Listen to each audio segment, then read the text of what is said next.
días. ¡Ánimo!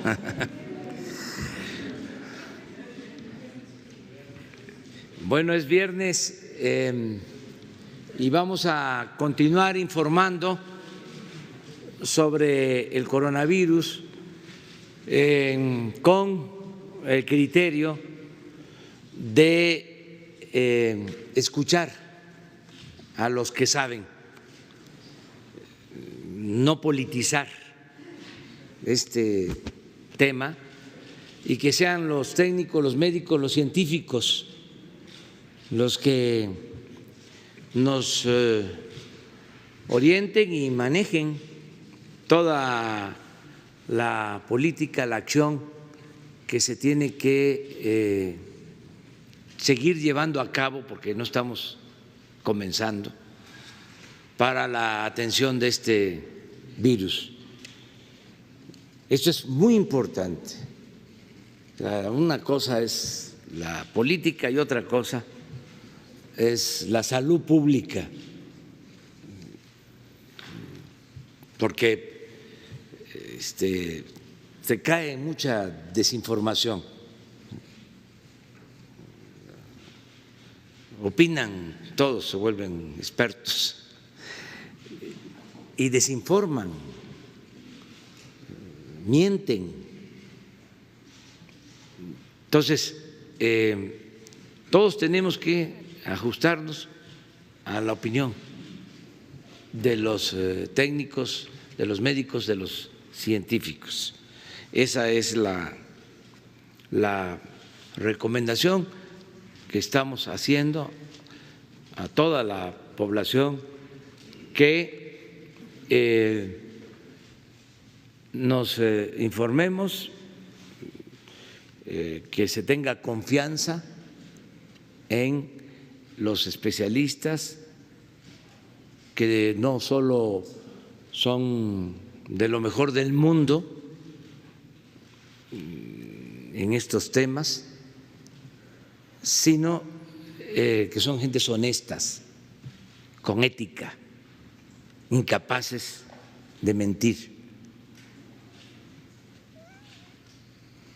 Por eso vamos a seguir informando en las mañanas, bueno, hasta hoy, pero eso sí, en la tarde, noche, a las 7, hoy, mañana, el domingo, ¿sí? Lunes, quizá no en la mañana, si hace falta, sí, el lunes en la mañana, cuando sea necesario informar más y aclarar, ¿sí? Y salirle al paso a rumores. Hay politiqueros que hasta hacen ruedas de prensa hablando del coronavirus o videos llenos de falsedades, de mentiras, alteración de información. Ayer que fui a Sonora me encontré en el avión un señor que me mostró: usted está diciendo esto, y fue algo que dije hace como una semana. Sí, lo convirtieron como información de ayer. Una falta de ética, ¿no?, de profesionalismo. ¿Quiénes son? Pues los conservadores, los que estaban acostumbrados a robar o vivían del erario,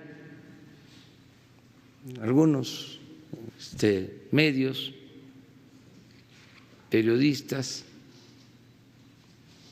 columnistas, y están molestos. Ya que se serenen, o sea, además, ¿qué ganan con estarse enojando y con esas campañas si nosotros no vamos a cambiar. O sea, ya está demostrado que somos muy perseverantes. ¿Ustedes creen que yo voy a dar un paso atrás en el combate a la corrupción? Ni para tomar impulso.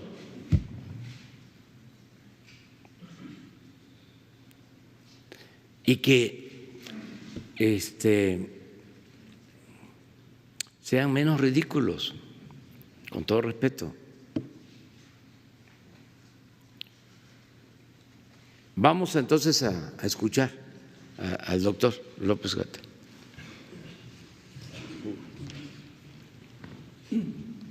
Muchas gracias, señor presidente, secretario, colegas, directores generales.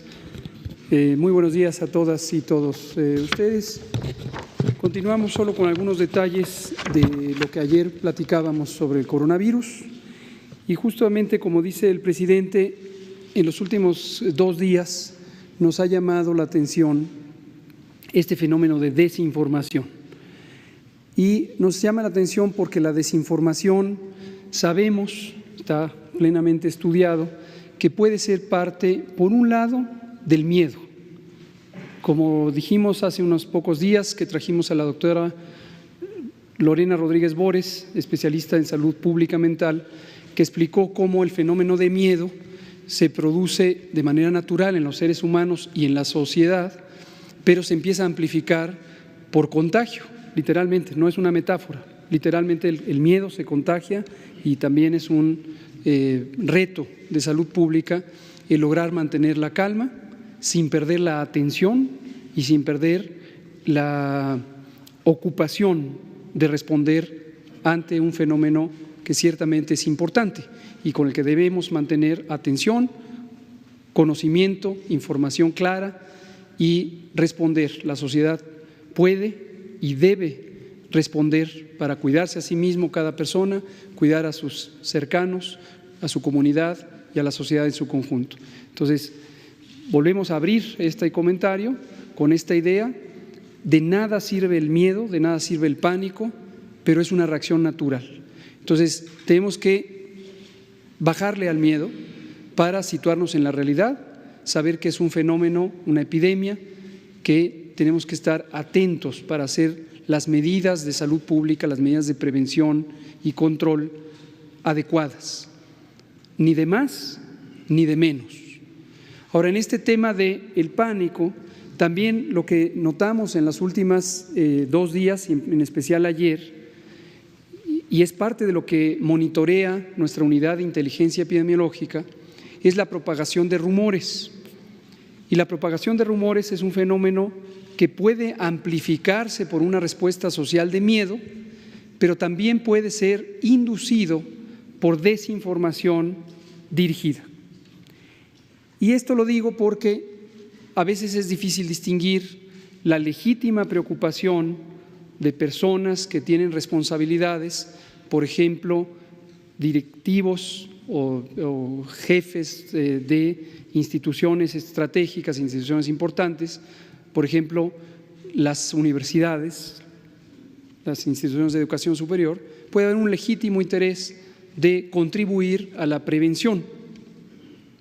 Y tenemos expertos en las universidades, colegas muy apreciados por nosotros, que ayer nos estuvieron llamando para decirnos: tenemos la impresión de que no se está haciendo suficiente en diagnóstico, no se está detectando los suficientes casos.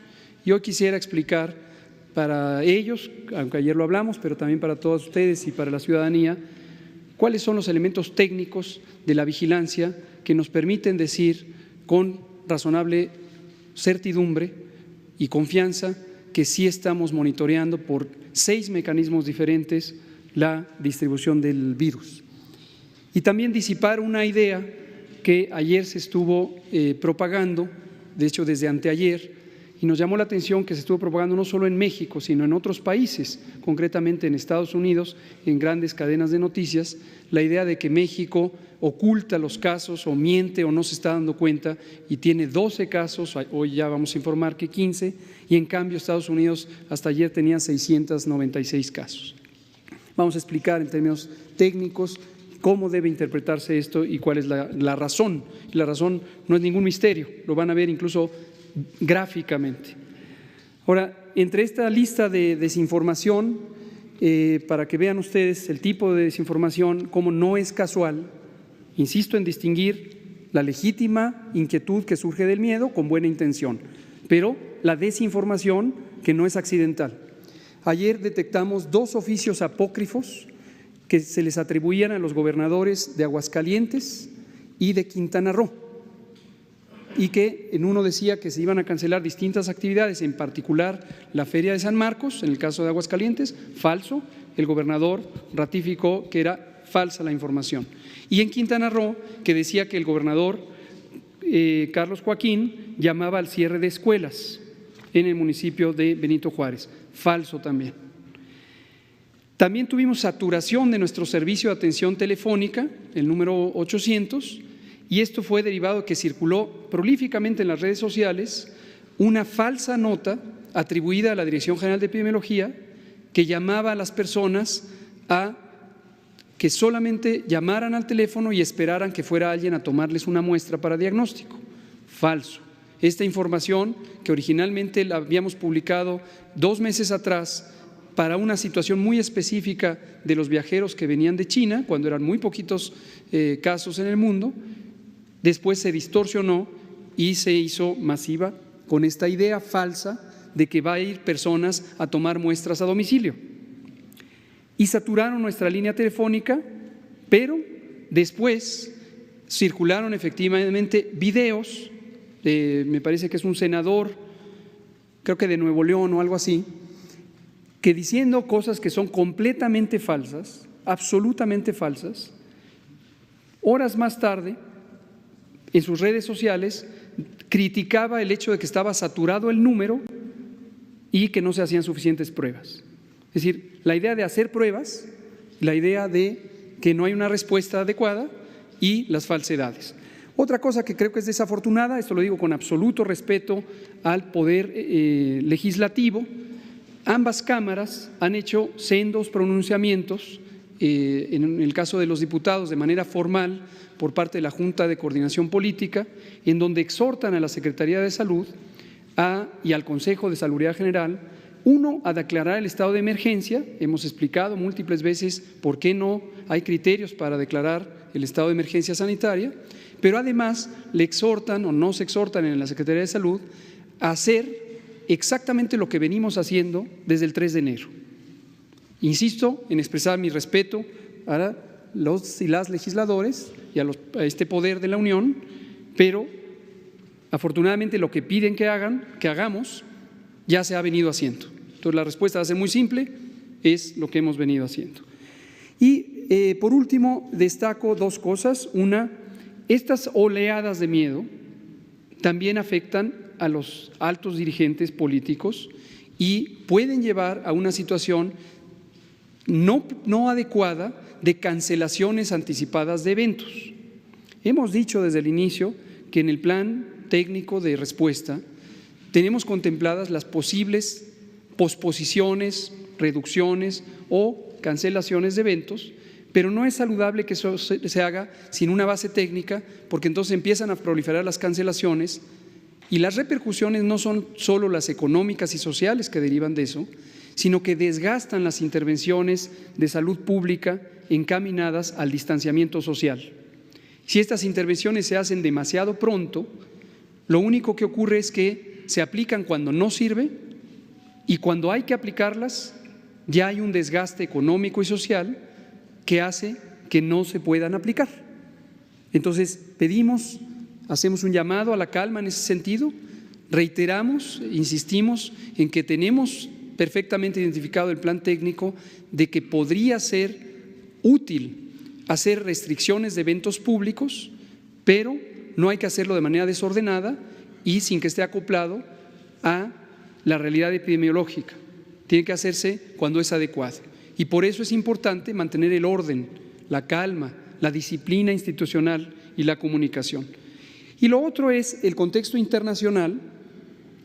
Estados Unidos, como conocemos, hace 48 horas decretó una ampliación de lo que ya había establecido desde febrero, que es la restricción de la entrada de viajeros internacionales provenientes de sitios donde hay transmisión.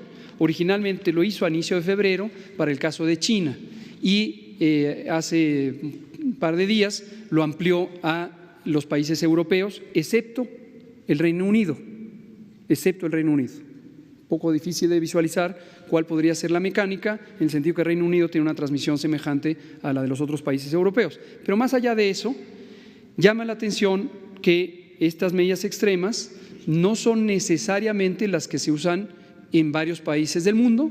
Destaco Canadá, vecino de la región y vecino directo de Estados Unidos, país donde también hay una fluida relación económica y social. Canadá no está usando este tipo de medidas, como México tampoco está usando este tipo de medidas.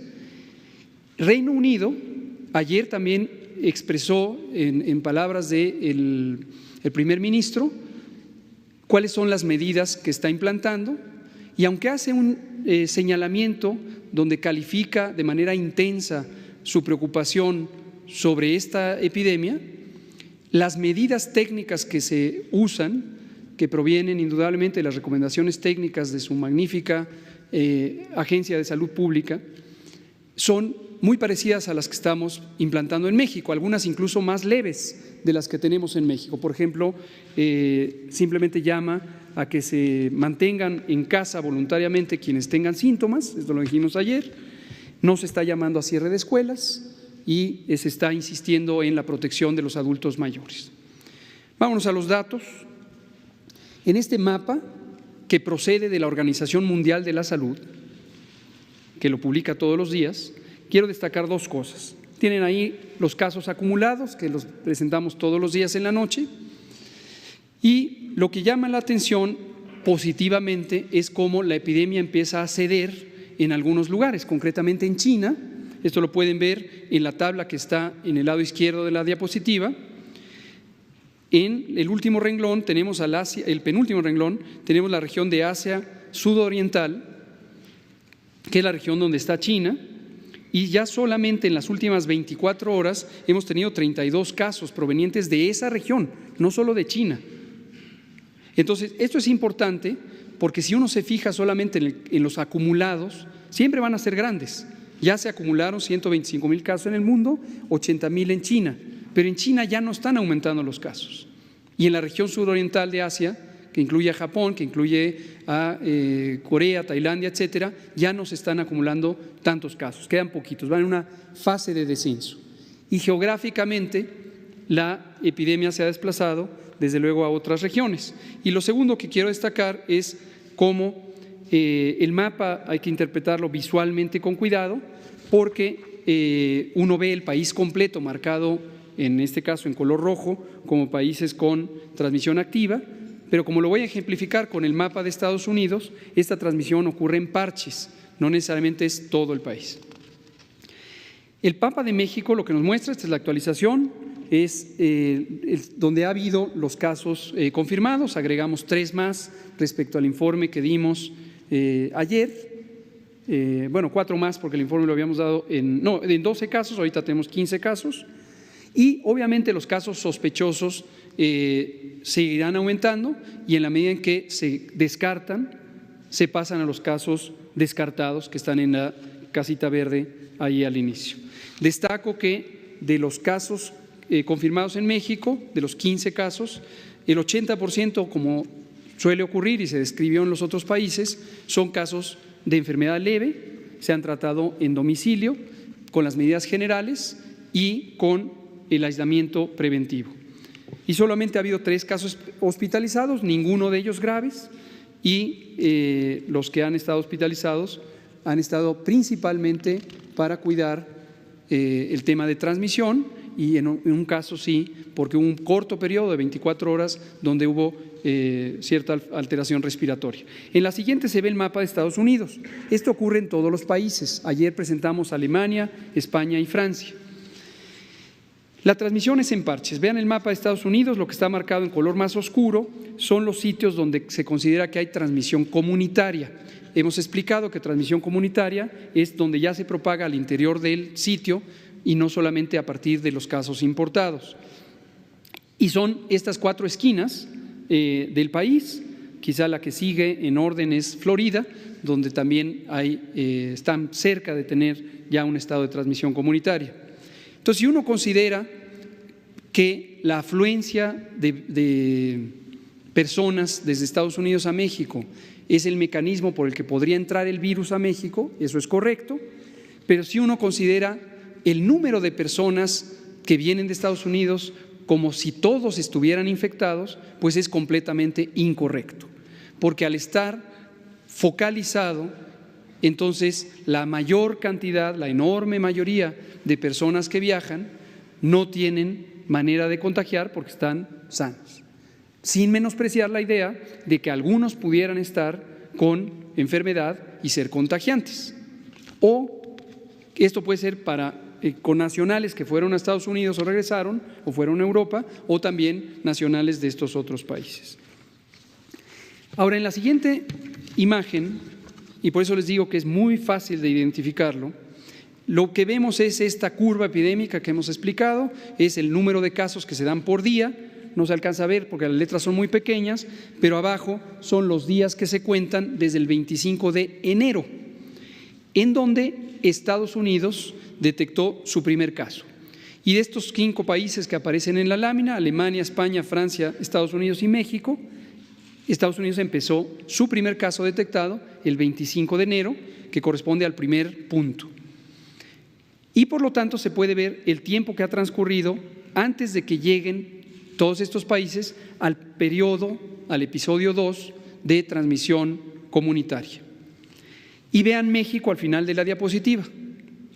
Son estos puntitos que se ven abajo, que son nuestros 12, hoy ya 15 casos.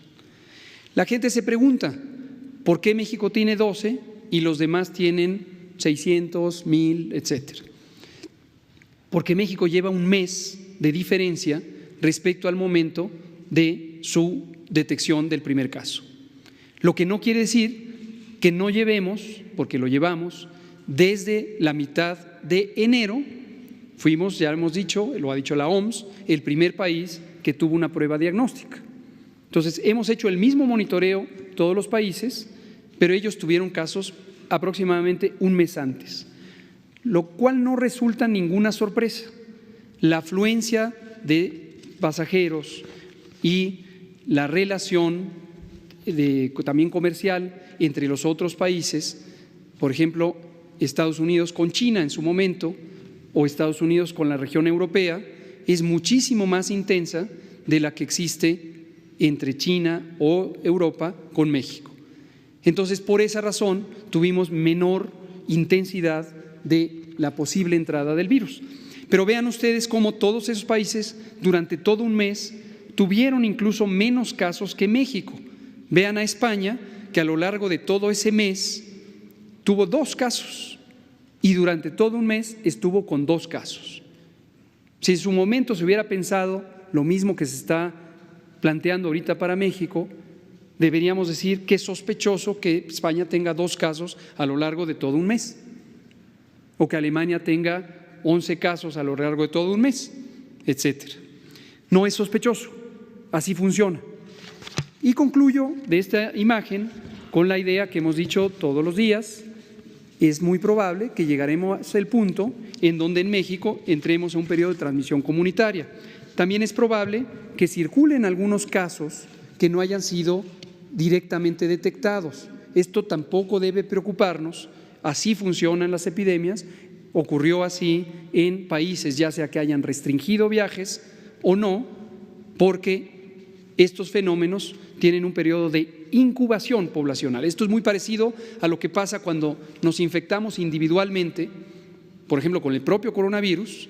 Cuando entra el coronavirus a nuestro cuerpo, no podemos detectarlo porque no tenemos síntoma alguno. Y si hiciéramos pruebas en la garganta todos los días, hasta que encontramos el primer día en que hay virus, también pasarían 7 a 14 días antes de que presentemos los síntomas. Y eso médicamente se llama periodo de incubación. En la población pasa lo mismo. Hay un periodo donde no hay manera de encontrar todos los casos existentes o todas las infecciones existentes, porque son demasiado pocas. Pero hay un momento en donde ya hay suficientes como para empezar la transmisión. Así funciona y lo que hay que hacer, y así lo hemos hecho, así lo hace Canadá, así lo está haciendo el Reino Unido, así lo hace la gran mayoría de los países, es estar preparados para responder apropiadamente en identificar los casos, diagnosticarlos, aislarlos preventivamente y estudiar a los contactos.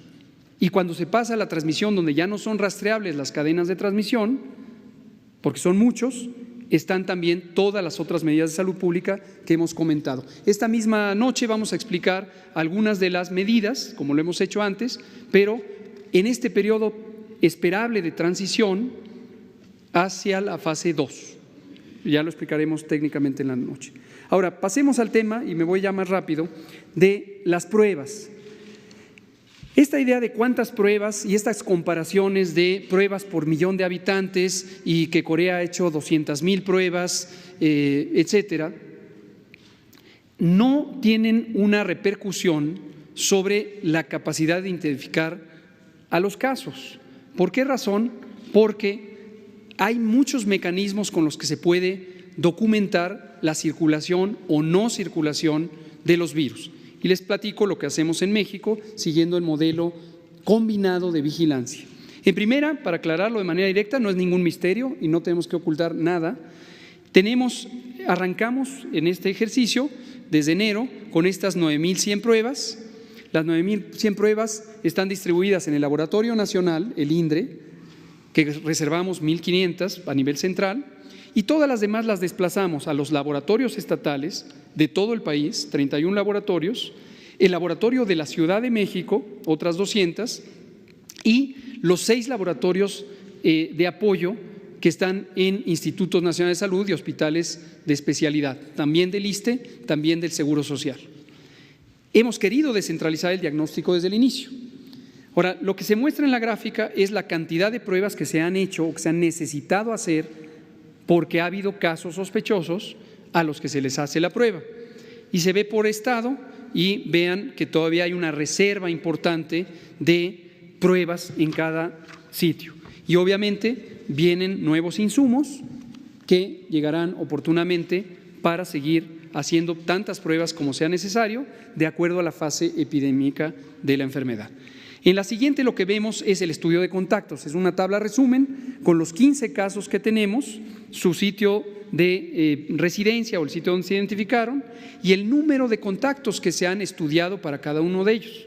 Entonces aquí ya voy enumerando los 6 mecanismos de vigilancia. El primero es la detección de casos sospechosos y la definición de sospechoso es muy importante porque nos permite lo más oportunamente posible detectar a las personas posiblemente infectadas. La gran mayoría de ellas, 269, se han descartado porque se les ha hecho la prueba y se ha encontrado que no tienen el coronavirus. Y solo 15 se ha encontrado que sí lo tienen. Y luego, segundo método, es estudiar los contactos. Y esto lo que nos permite es ver que no se estén propagando el virus. Hago notorio también que de los 253 contactos, solamente uno resultó positivo al coronavirus en uno de los casos, cuando los demás tampoco tenían el contagio. Entonces eso es una señal positiva de que no hay una propagación. Los otros 4 métodos son este monitoreo de virus que hacemos en el país. Tenemos un panel de 14 virus que son importantes en enfermedad respiratoria, influenza A y B, metaneumovirus, varios virus y también el coronavirus. Entonces, a las personas que se vigilan en el sistema de vigilancia de influenza, y estos son unidades monitoras por todo el país, quien no resultó positivo a influenza o los otros virus, también tiene la prueba de coronavirus y se encuentra si lo tiene o no. Hasta el momento, en las rondas semanales que hacemos de esta vigilancia y que empezamos desde enero, no se han encontrado coronavirus circulantes fuera de los casos documentados. Y los 2 últimos métodos son vigilar la ocurrencia de infecciones respiratorias, tanto las que se parecen a coronavirus, porque son un poco más intensas, como las que son comunes. Los catarros comunes se vigilan y hay millones de catarros comunes todos los años. Esta es una vigilancia histórica que existe desde los años 70, pero lo que nos permite ver es en el tiempo si aumentan o disminuyen, y en un momento dado esto lo tenemos hasta el nivel de cada unidad de salud y cada municipio y cada jurisdicción sanitaria y cada estado. Entonces, si hubiera una señal en donde en lugar de haber lo esperado de infecciones respiratorias empezaran a aumentar, es una señal muy temprana que no necesita de la confirmación diagnóstica para decir ahí podría estar emergiendo la transmisión comunitaria de coronavirus. Entonces, son mecanismos combinados que nos hacen eficiente y oportuna la vigilancia. Termino con una cosa muy importante. En esta diapositiva se ilustra algunas, no son todas, de las relaciones que hemos tenido para el propósito de la preparación y la respuesta con organismos tanto privados como sociales. Incluye la Conferencia del Episcopado Mexicano, porque sabemos que todas estas entidades sociales y privadas también son contribuyentes importantes de la respuesta. Básicamente las relaciones que hemos tenido, en algunos son acuerdos para poder difundir información. Por ejemplo, en las iglesias de la Iglesia Católica, desde hace 3 semanas se difunde información y además se ha hecho cierto cambio de prácticas en la ceremonia religiosa para disminuir el riesgo de transmisión en el tema de la homilía y estas cosas.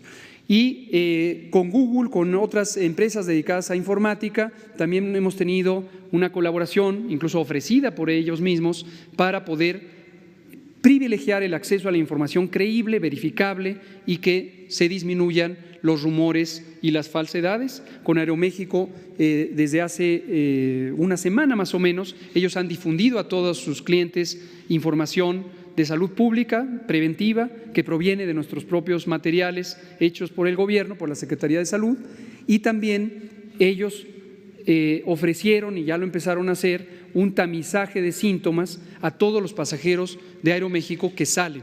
En agradecimiento a esta empresa de aeronáutica, porque eso ayuda también a proteger no solo a los mexicanos y mexicanas, sino al resto de la población mundial. Muchas gracias. ¿De una vez? Preguntas. Usted, colega, usted, Hans, y luego nos vamos con 3 mujeres. Por favor, ahí está usted, la primera. Buenos días, subsecretario. Alberto Rodríguez, de SDP Noticias.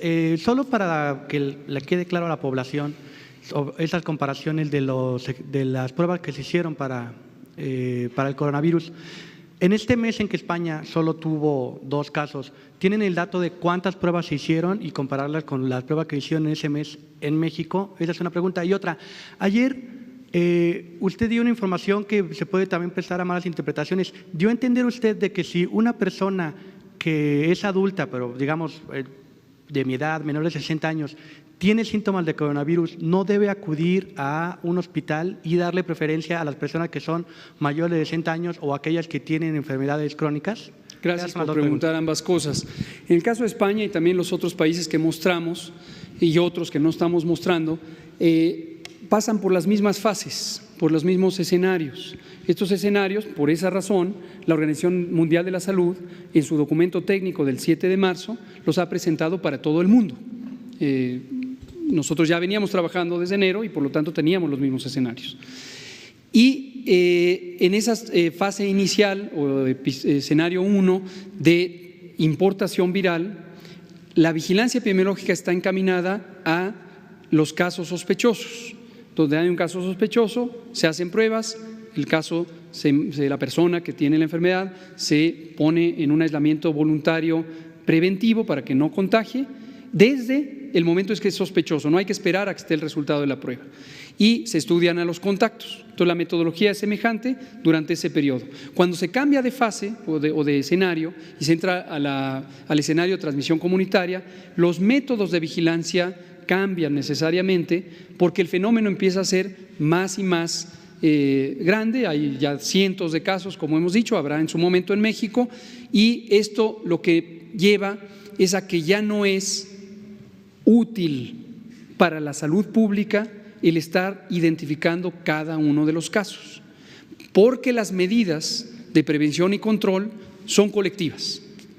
Ya no son solamente el aislar caso por caso, ya no es posible aislar caso por caso, pero ya lo que se tiene es una recomendación general de autoaislamiento.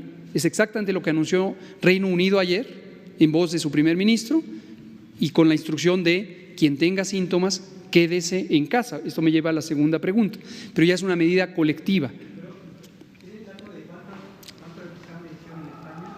Lo podemos conseguir, no tengo el dato puntual, pero sabiendo que usaron el mismo método que hemos estado usando en México en el episodio 1, seguramente es algún número pequeño de casos, porque la vigilancia estaba orientada a los casos sospechosos, ¿no? Sobre la segunda cosa, es muy importante.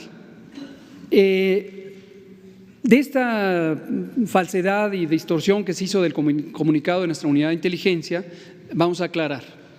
Sí es correcto que recomendamos que las personas que tengan síntomas respiratorios, síntomas de una infección respiratoria, fiebre, dolor de garganta, tos, estornudos, moqueo, fatiga, dolor de cabeza, si no tienen un antecedente de viaje a los sitios donde hay transmisión activa, si no tienen un conocimiento de que estuvieron en contacto con una persona viajera de esos sitios, que a veces no es la persona mexicana que fue afuera, sino vino el pariente.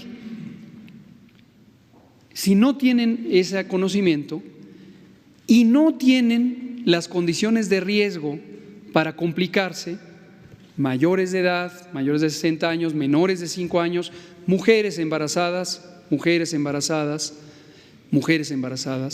o enfermedades crónicas que deprimen el sistema inmune, y eso incluye la enfermedad pulmonar, la enfermedad cardíaca y la diabetes. Si no están en esa situación, mejor que se queden en casa, porque lo más probable es que no se trate de coronavirus, y aun cuando se tratara de coronavirus, lo más probable es que va a ser el 80% de personas que no van a tener complicación alguna.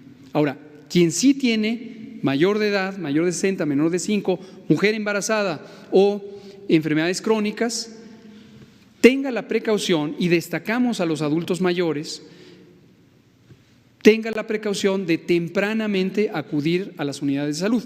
¿Por qué es importante esto? Porque así se le da prioridad a quien tiene mayor riesgo, no se obstaculiza la atención de esas personas por otras personas que, aunque obviamente tienen derecho a la atención de la salud, médicamente no es indispensable que sean valorados. Segundo, importantísimo, no contribuyen a la transmisión. Una persona, vamos a decir el ejemplo, una persona que no viajó, no vino un pariente de fuera, tiene síntomas, pero no se percató que se contagió por alguien que no conoce, en la vía pública, en el transporte. Y vamos a suponer que sí tuviera coronavirus, pero no tiene riesgo de complicarse. La enfermedad va a durar 7 días, se va a recuperar y va a quedar inmune. Pero si fuera al hospital o a la unidad de salud, al servicio de urgencias, mientras estaba contagiante, el propio hospital va a ser una fuente de contagios.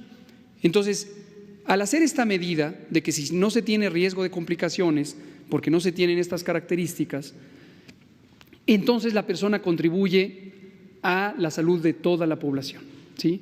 Pongo el ejemplo específico del INER, nuestro muy querido y respetado Instituto Nacional de Enfermedades Respiratorias. Está en este momento saturándose, sobre todo el servicio de urgencias, no la hospitalización, pero sí el servicio de urgencias.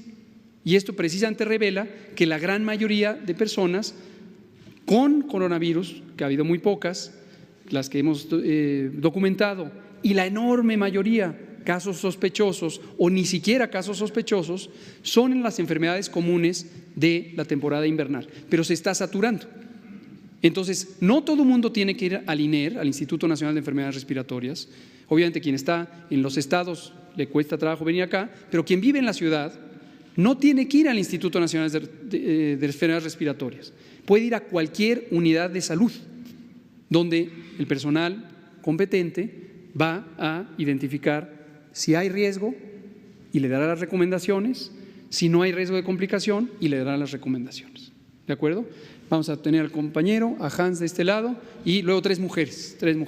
Y luego ya. Gracias, doctor Arturo Páramo, Grupo Imagen, sí. Señor presidente, funcionarios, compañeros. Dos cosas. Ayer hubo varios anuncios de parte de instituciones educativas, sí, y también, como usted comentaba, de las dos cámaras. En esos casos se comenzó ya a restringir actividades presenciales, congregaciones de gente. ¿Esto es adecuado? Entiendo que también eso contribuyó ayer a este clima de alteración de mucha gente. ¿Están sobrereaccionando estas instituciones o es el procedimiento adecuado que se tenía que llevar? Usted ayer comentó que más o menos eran 30 días, ahorita se repitió, 30 días, 40 días, en lo que se aparecería el primer caso de contagio comunitario. Esto cae hacia finales de este mes, ayer lo comentábamos, y no sé si a eso se deba las medidas que están tomando ya de una vez estas instituciones, si hubo alguna instrucción o algún apoyo de ustedes de consulta para que se tomaran esas determinaciones y se comenzara ya con esta restricción de actividades. Muchas gracias por la pregunta, que nos ayuda a ilustrar, no solo para ustedes comunicadoras y comunicadores, sino para la ciudadanía, el equilibrio que tenemos que tener entre no hacer de más y no hacer de menos. Lo voy a poner como metáfora, como ejemplo ilustrativo, algo muy vivencial que todos hemos experimentado como personas, y va a ser una comparación de lo que puede significar la noción de tener cuidado. Todos hemos tenido familiares que cuando nos despedimos en la mañana, en la tarde, en cualquier momento, le decimos: cuídate, ándate con cuidado. Ándate con cuidado, está muy oscuro por la calle que vas a pasar. ¿Qué estamos pensando con eso? Cuídate, que puede haber un problema de seguridad, puede haber un accidente físico, puede haber que choque, etcétera. Pero el cuídate, en ese ejemplo que estoy diciendo, lo que nos lleva es a estar atentos. O sea, lo que recomienda uno cuando le dice al familiar: mi hijo, cuídate por favor, es pues estate atento. Vigila a tu alrededor, cruza por el paso peatonal, si manejas usa el cinturón de seguridad, obviamente no manejes y tomes, no vayas usando el celular mientras vas manejando, pero es una noción general de cuidado, proporcional a la situación. Diferente decir: hijo, cuídate, por favor no salgas, esta es una situación peligrosa, mejor cancela la fiesta a la que vas a ir. No, ¿sabes qué? Imposible, la escuela no tienes que ir ahora porque ayer asaltaron a una persona ahí en la esquina. Son dos nociones. La primera es una precaución razonable, la otra es producto del pánico, producto de la ansiedad, una exagerada acción que interfiere con las actividades normales de la vida. Lo uso como una metáfora, un ejemplo, pero creo que a todos nos es vivencial, todos hemos vivido esto. Veámoslo ahora en el tema de la epidemia. En su momento, cuando haya transmisión comunitaria, va a ser de mucha utilidad restringir la movilidad en espacios de congregación masiva, porque sí se sabe que las congregaciones masivas nos llevan a que haya personas en cercanía suficiente para la transmisión por gotas respiratorias, por lo que hemos explicado. Si esas medidas se hacen demasiado temprano, como lo dije al inicio, la medida se desgasta. ¿Qué quiere decir que se desgasta? Que no podemos mantener las escuelas cerradas por mucho tiempo, no podemos mantener las actividades comerciales restringidas por mucho tiempo, porque empieza a tener consecuencias negativas. Si lo empezamos desde un momento donde el virus es muy escaso en la población, porque hay muy poquitas personas, incluyendo las que están identificadas, las 15, y las posibles personas que pudieran no estar identificadas y que estuvieran transmitiendo, pero son muy poquitas. Entonces, si restringimos, lo que va a ocurrir es que el efecto de la intervención de no se junten realmente no tiene mucha utilidad.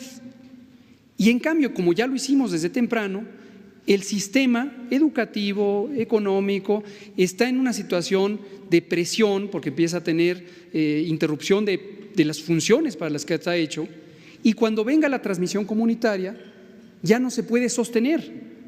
porque entonces ya hay riesgo de que se cancele el ciclo escolar o de que haya pérdidas económicas muy lamentables, no solo los grandes dinero, en la comunidad, la señora de la fonda, el carpintero, esas son personas de carne y hueso que son afectadas económicamente sus ingresos, ¿no? Los niños que se quedaran en un momento dado en la escuela, pues ¿qué van a hacer los papás?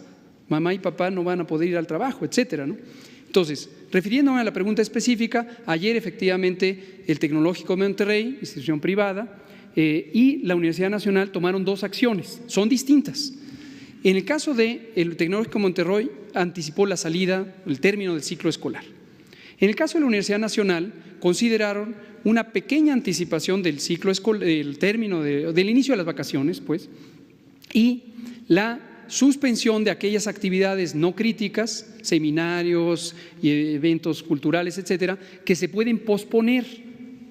Entonces, lo que hicieron es pospongámoslo para después. Por cierto, la Suprema Corte de Justicia de la Nación, la semana pasada, anunció una medida semejante. Tuvimos la ocasión de hablar con el ministro presidente de la Suprema Corte, el ministro Arturo Saldívar, a quien agradezco además su total apertura, confianza en las autoridades sanitarias del Poder Ejecutivo, y lo que externó es: estamos simplemente donde son actividades no esenciales, que son igual actividades de divulgación, seminarios, etcétera, y que podemos hacerlos por otro mecanismo, por videoconferencia, pues si decidimos, mejor los pasamos a videoconferencia. Entonces, en resumen, ¿son medidas posiblemente útiles? Sí. ¿Son indispensables en este momento? No. Si no afectan a la funcionalidad de las instituciones o a la economía o a la sociedad, bueno, que se hagan. Es un cuídate, mijo, y no es un deja de hacer cosas porque algo te va a pasar. ¿De acuerdo? Y respecto a esto mismo, pero también con respecto a lo que inició usted en su exposición, ¿de qué manera las autoridades de salud estarán contrarrestando toda esta desinformación, información de mala fe que se está gestando en las benditas redes sociales? Sí. Porque entiendo que ustedes tienen sus canales de información a través de Facebook, de Twitter, cuentas oficiales en donde dan a conocer la información que aquí se da, pero la potencia que tienen las redes creo que está, no, bueno, más bien no sé si ustedes consideran si está rebasada por estos rumores que se dan. También la potencia de esta conferencia de prensa sirve de mucho, pero ¿de qué manera se va a contrarrestar a través de esta unidad de inteligencia toda esta desinformación que se ha estado generando en los últimos días? ¿Cómo no? Tenemos varios mecanismos. Uno que anuncio ya desde ahorita, y agradezco aquí al vocero de Presidencia y director general de Comunicación Social, Jesús Ramírez Cuevas, vamos a tener ya un repertorio de spots, de mensajes directos a la sociedad, directos a la comunidad, en audio y en video, y esto nos va a ayudar, porque va a haber información creíble, documentada, que está encaminada a proteger a la población. Agradezco también a Genaro Villamil, director del sistema de radiodifusión, del sistema público de radiodifusión, que nos va a alojar estos materiales, y también nos ha dado espacio en entrevistas que hacemos los distintos funcionarios en este sistema público de radiodifusión. Incluye también las estaciones de radio, por ejemplo, de instituciones públicas como Radio Educación, etcétera. Entonces, lo que vamos a hacer es un poco más activos en posicionar los mensajes.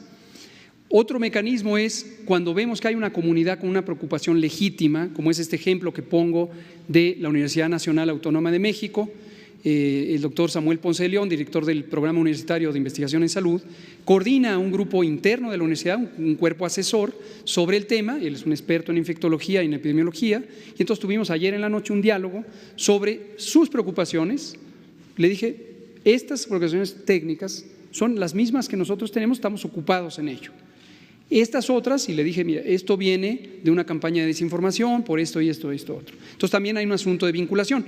La última, que pedimos su ayuda y apelamos a la ética informativa que obviamente ustedes tienen como reporteros, pero por extensión pedimos la ética informativa de los que deciden las políticas editoriales de los distintos medios privados.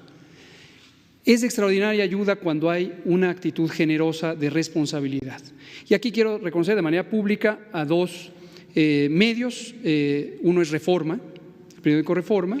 Tuvimos una conversación con el editor en jefe, con Roberto Zamarripa, y lo que dijimos es, punto y aparte, hay temas controversiales, con temas políticos, ustedes tienen su línea editorial, nosotros somos el gobierno, tenemos lo que tenemos y lo respaldamos y estamos convencidos de lo que hacemos, pero sabemos que es un tema que puede ser político. Pero coronavirus no es un tema político y el propio Reforma dijo, vamos a tratar no políticamente, sino técnicamente un tema técnico. Lo mismo pasó con Grupo Fórmula, el grupo de radiodifusión, también en una conversación muy amigable ofrecieron dar los espacios informativos apropiados y mantener una línea técnica de esto. Apelamos, insisto, a que la actuación sea de responsabilidad, que sea de un compromiso con el país y no con intereses peculiares políticos, económicos, nacionales o internacionales, que lo único que hacen, si se politiza esto, si se contamina esto, si se erosiona la credibilidad de los mensajes, es que se genera pánico y nos va a hacer daño a todas las personas que estamos, no solo en este país, sino en el mundo. Ese es el tamaño de la responsabilidad. Pero confiamos en que ustedes como reporteras y reporteros, pero también sus directores editoriales, tomarán la decisión más sensata. Por favor, iban mujeres ahora. Usted, por favor, y allá, por favor. 3 mujeres, por favor. Usted, sí. Buenos días, Shaila Rosagel, corresponsal de Grupo Gili, El Imparcial de Sonora, La Crónica de Mexicali y Frontera de Tijuana. Ahorita dijo algo interesante, doctor, que en California, en Estados Unidos, ya hay transmisión comunitaria. Yo le quiero preguntar si se van a tomar algunas medidas especiales en el estado de Baja California, de nuestro lado, en las ciudades de Tijuana, Mexicali, pues por este siempre hay mucho intercambio, ¿no?, de personas en la frontera, entonces que van y vienen, algunos que trabajan, otros de compras, si va a haber algo especial en Baja California. Y también preguntarle, ayer que acompañamos al presidente a su gira Sonora, me tocó ver ahí en el aeropuerto algunas personas haciendo compras, pues digamos de pánico en las farmacias de vitamina C, porque en sus estados ya se agotaron, es lo que comentaban, si esto sirve de algo para evitar la propagación, si nos podría dar este mensaje. Y bueno, tengo una pregunta para el presidente sobre el tema de energía, no sé si se la puedo hacer ahorita o después. ¿De una vez? Sí, bueno, pero terminamos el tema. Sí, ok. Bueno, en el tema de energía, la próxima semana van a dar a conocer este plan ya de los proyectos energéticos. ¿Qué tanto se están considerando los proyectos en materia de energías renovables como energía fotovoltaica, solar, energía eólica? Y pues, ¿qué es lo que le han pedido los empresarios de este sector de energías renovables pues al gobierno para poder invertir en estas áreas? Sobre el tema de salud, le comento, hace unos pocos días tuvimos una reunión con la Conferencia Nacional de Gobernadores. El gobernador de Baja California Sur, Carlos Mendoza Davis, quien es el presidente de la CONAGO, propició esta reunión en un acuerdo con el secretario de Salud, el doctor Jorge Alcocer, y la colaboración del IMSS, del maestro Zoe Robledo. Y tuvimos la reunión, fue muy productiva porque lo que nos permitió es que las autoridades estatales, que a su vez son autoridades sanitarias reconocidas por la Ley General de Salud, tuvieran información de primera mano, resolvieran dudas. Fue una reunión muy productiva en donde se habló de manera técnica sobre esta situación. Y la semana siguiente, el doctor Alcocer, quien es además de secretario, el presidente del Consejo Nacional de Salud, convocó al Consejo Nacional de Salud en su reunión ordinaria, no fue ninguna cosa extraordinaria, ya tocaba y se convocó. Y entonces hemos estado con estas conversaciones con los 32 estados de la República a través de sus gobernadores y gobernadoras y también de sus secretarias y secretarios de salud. Y esto nos ha permitido precisamente armonizar, tener una respuesta ordenada, una respuesta fundamentada técnica y científicamente, y en aquellas situaciones donde pudiera haber mayor intensidad del flujo de pasajeros, de personas que vienen de otros lados, en especial donde hay transmisión comunitaria, como es el caso de California, del estado de Washington o de Nueva York, para el caso de Estados Unidos, o de Europa para otras latitudes. Esto incluye, por ejemplo, Quintana Roo, con su aeropuerto internacional, incluye sus puertos marítimos. Y en el caso de Baja California Norte, y lo mismo, los puertos marítimos, el de Ensenada es un puerto muy grande, y también la frontera en Tijuana. Aquí es importante visualizar que hoy el flujo posible de coronavirus vendría del norte al sur, no del sur al norte. Es decir, en un momento, si fuera técnicamente necesario considerar mecanismos de restricción o de intensificación de la vigilancia, tendríamos que considerar no que México va a llevarle el virus a Estados Unidos, podría ser que Estados Unidos se lo traiga a México. Y en el caso específico de Baja California, en la zona norte, tanto Mexicali como Tijuana, y en especial Tijuana, sí, ya desde el inicio, el propio gobierno, en acuerdo con nosotros, el gobierno estatal, ha tenido una vigilancia un tanto más activa, que básicamente consiste en los mecanismos de divulgación de información. Es una información muy práctica y es un estándar también técnico internacional. Es lo que históricamente han hecho los Centros de Control de Enfermedades de Estados Unidos cuando hay una epidemia en cualquier parte del mundo, y ponen estos avisos de viajeros que dan instrucciones sobre a qué elementos hay que estar atentos. Y el mensaje básico es: el que estuvo fuera en un sitio donde hay transmisión activa o tiene conocimiento de que recibió a una persona que provino de un sitio de transmisión activa, si en los siguientes 14 días a que estuvo fuera o a que recibió al viajero presentara síntomas, fiebre, dolor de cabeza, tos, etcétera, que se considere como un caso sospechoso y acuda a atención médica o a comunicarlo a la autoridad sanitaria con los mecanismos que hemos estado explicando. Entonces, mi agradecimiento al gobierno de Baja California Norte. Hemos estado en total coordinación, hay llamadas muy frecuentes de los gobernadores y de los secretarios con el doctor Alcocer, y vamos resolviendo las inquietudes que tengan y consideramos que están haciendo lo correcto.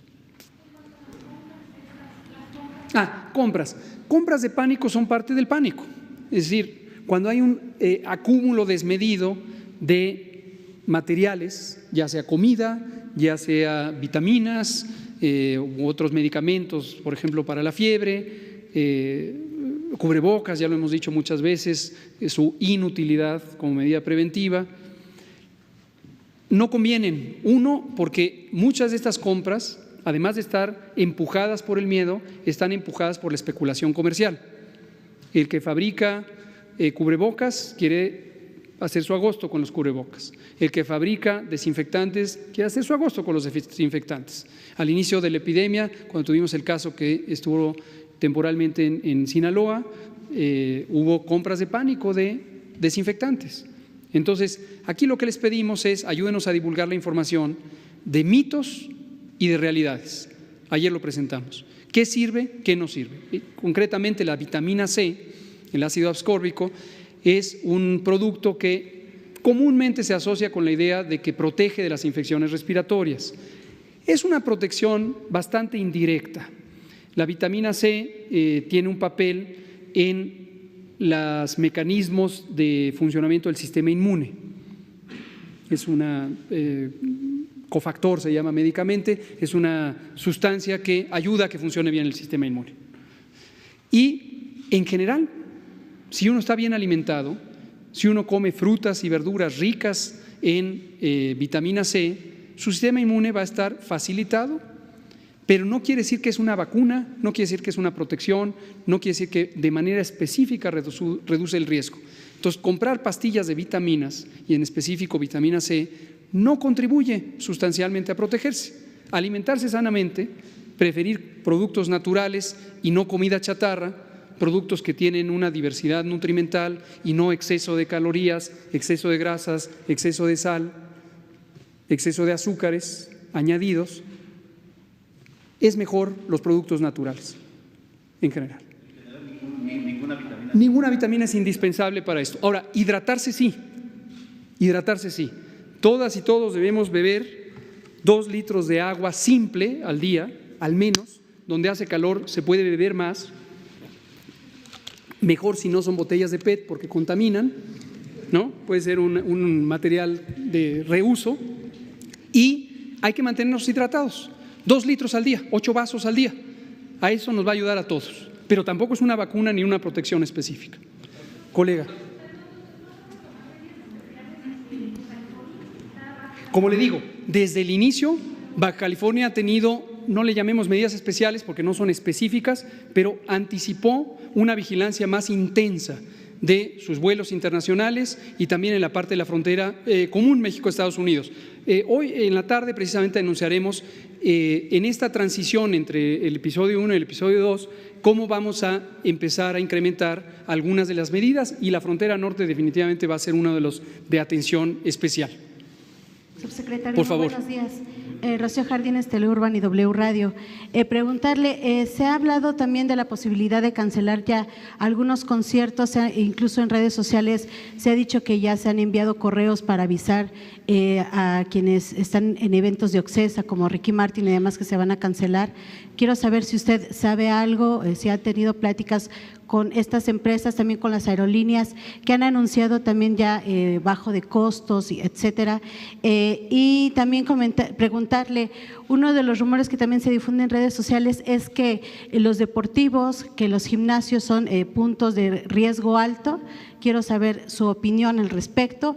Al secretario de Salud, si me hace favor, el día de ayer pues Christopher Landon indicó que no era recomendable que se abrieran las fronteras entre México y Estados Unidos. Sabemos que la próxima semana van a tener pues una plática, una videoconferencia también con el gobierno de Canadá, pero quisiera saber la postura de nuestro país, ¿cuál va a ser?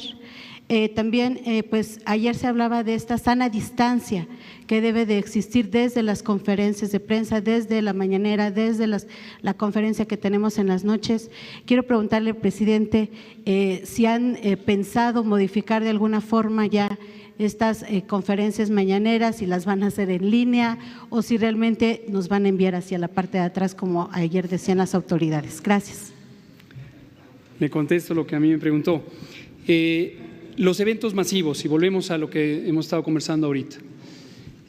Hay en esta situación, el contexto, en la situación de esta epidemia, 2 elementos a cuidar, hay muchos, y los cuidamos todos, incluyendo la salud mental, incluyendo el bienestar general, etcétera. Pero en este asunto de los espacios públicos, el uso de los espacios públicos para eventos masivos, conciertos, ferias, etcétera, hay 2 cosas, al menos, hay muchas consideraciones, pero 2 importantes a considerar. Una es el uso de salud pública de la cancelación o posposición de los eventos masivos, por las razones ya comentadas. Tener en cuenta que no es la única medida. Entonces, existen varios otros elementos que se pueden usar incluso en los eventos masivos. Ayer di el ejemplo con el Festival de Cine en Guadalajara. Entonces, si la concentración masiva es relativamente pequeña, es posible tener desinfectantes en los puntos de entrada, un filtro básico que se ejecuta muy rápido y nos permite discriminar quién puede o no tener síntomas y hacer mensajes de divulgación en el propio evento. Se ha estado hablando de divulgación. Entonces, los propios eventos masivos, está el concierto y después de la primera canción se pone un mensaje y luego después de la tercera canción se pone otro mensaje y eso ayuda. Pues espero que el público no se aburra y que no se pierda el entusiasmo por la música. Entonces, esa es la visión de salud pública. Eso nos llevaría potencialmente a cuidar que las medidas no se hagan demasiado temprano, porque ya expliqué, y que sí se hagan cuando son importantes de hacerse. Luego está la parte económica. Hacer un evento masivo tiene su costo, porque hay contratos de por medio de toda la clase de servicios que se ponen ahí, hay viajes internacionales y por lo tanto son boletos de avión, hay hoteles, hay seguros, etcétera.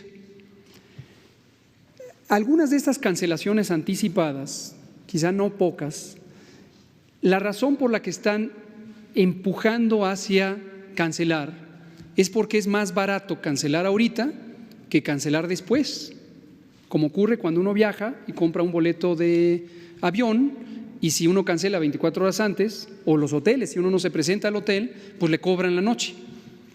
Mientras que si uno avisa con cierto tiempo, distintas políticas en distintas situaciones, pues puede que no cueste o cueste menos.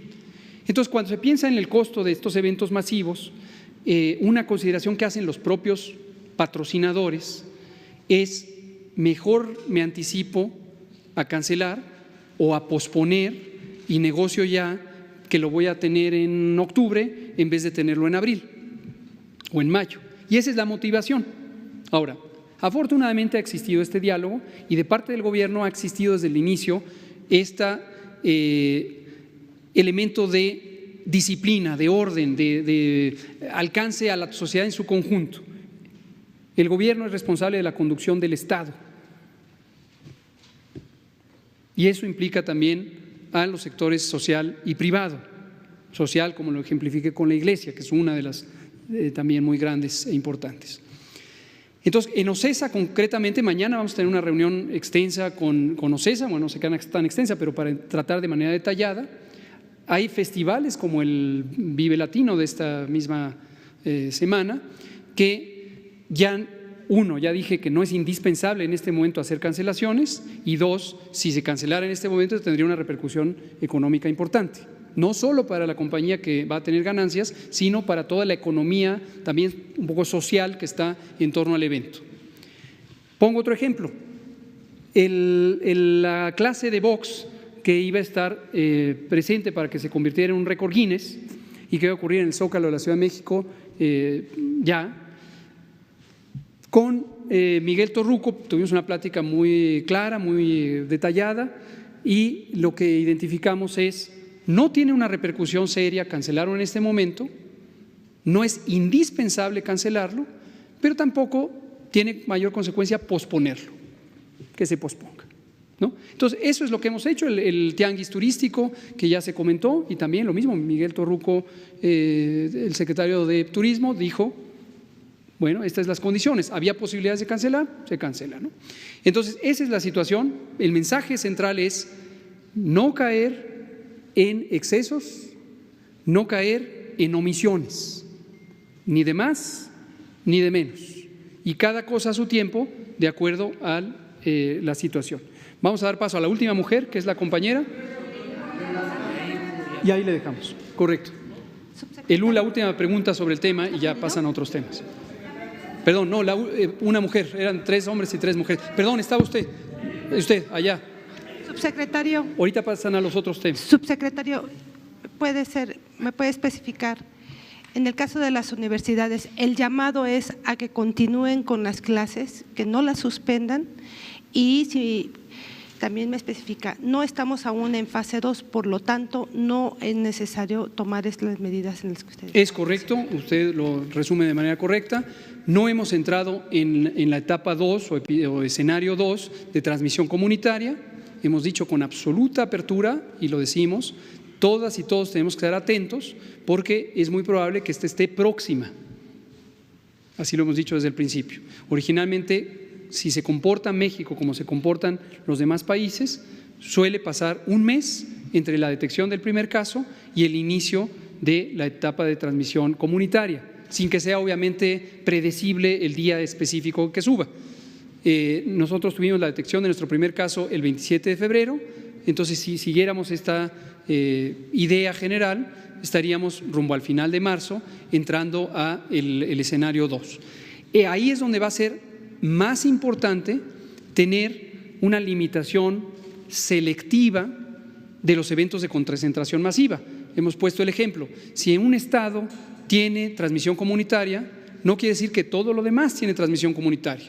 En el ejemplo de Estados Unidos, California, Nueva York, Washington tienen transmisión comunitaria, el resto del país, que es extensísimo, no tiene transmisión comunitaria. Entonces no son medidas de aplicación general a un tiempo. Y ese es el llamado que hacemos a que no, producto del pánico, ya sea de las personas o de las personas que dirigen instituciones escolares, sitios de empleo, etcétera, se empiecen a tomar decisiones precipitadas en un momento que no son necesarias o no son indispensables, porque lo único que van a causar es desgastar la utilidad de la medida de salud pública, porque se aplica en una condición que no contribuye al manejo de la epidemia, a la prevención y el control. ¿Sí? Ahí lo dejamos en esta parte. Bueno, continúa hoy a las 7 de la noche, más información. Ya vamos a terminar porque voy a prepararme a asistir a la Convención Nacional Bancaria en Acapulco y inicio una gira por el estado de Guerrero, mañana en Xochitl, Tlahuaca, zona indígena, voy a Cuaji, también son comunidades afromexicanas, voy el domingo a Marquelia, también en la Costa Chica, y voy a Ayutla de los Libres, Guerrero. Esa es la gira que voy a comenzar el día de hoy.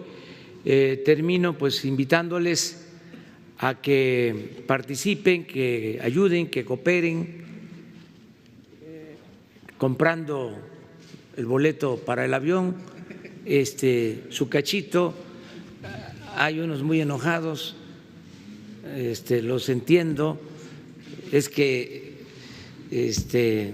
compraron un avión muy grande, le heredó un faraón un avión a otro faraón en la época de los faraones. Entonces, ahora que se está rifando el avión, requerían otro faraón, pero resultó un gobierno republicano, austero, sobrio.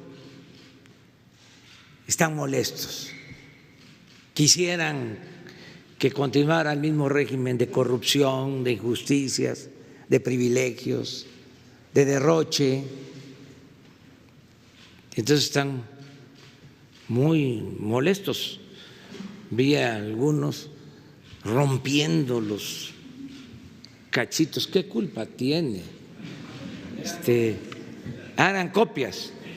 Bueno, no, otros en estos últimos tiempos quemando libros, cosas así, realmente de mucho atraso, ¿no? Entonces, que esas actitudes, pues que bajemos, ¿no? Se están agotando los boletos en algunas partes, pero recuerden que estamos iniciando y como viene un sorteo del día 18 de marzo, de que ya no hay en algunos lugares, ya va a llegar, van a estar en todos los sitios y no olviden, ¿por qué no? Bueno, aquí está.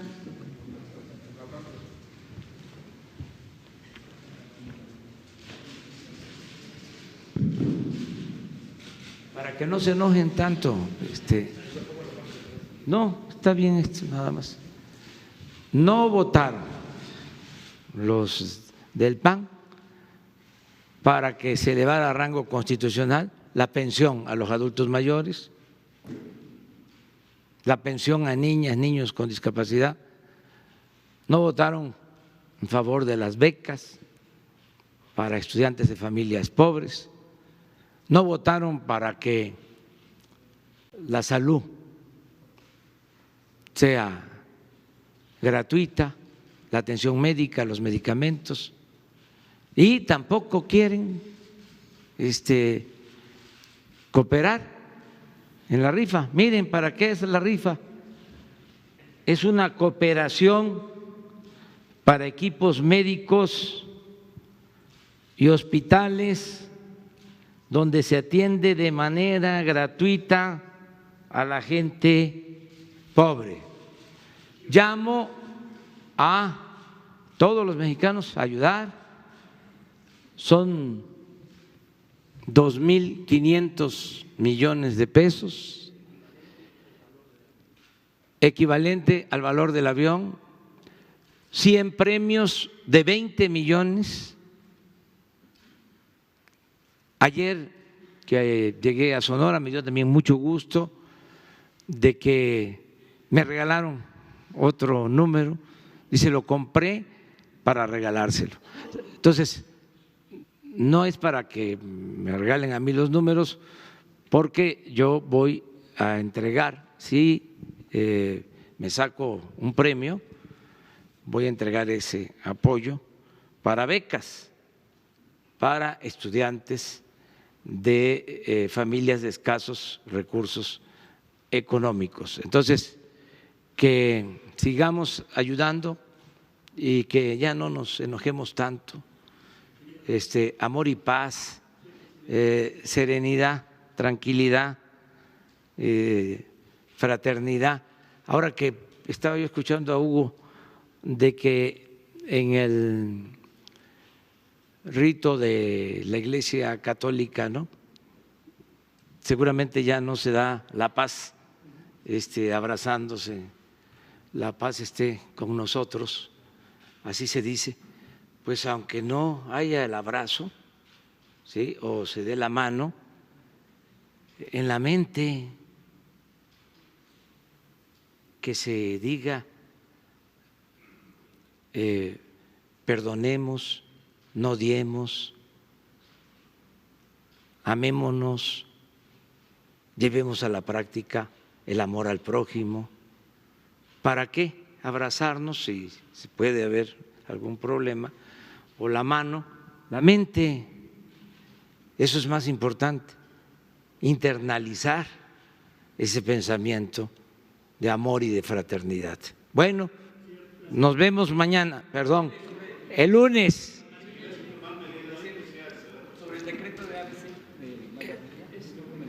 Sí, pero el lunes informamos bien, porque es importante darle todo el tiempo al coronavirus para que no haya desinformación y vamos a informar. Si les parece, el lunes nada más es el quién exige los precios, la información breve sobre el avance de obra en la refinación, en la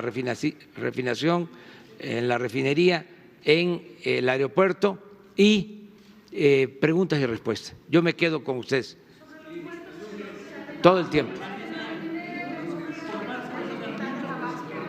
Sí, sí. Hablamos el lunes.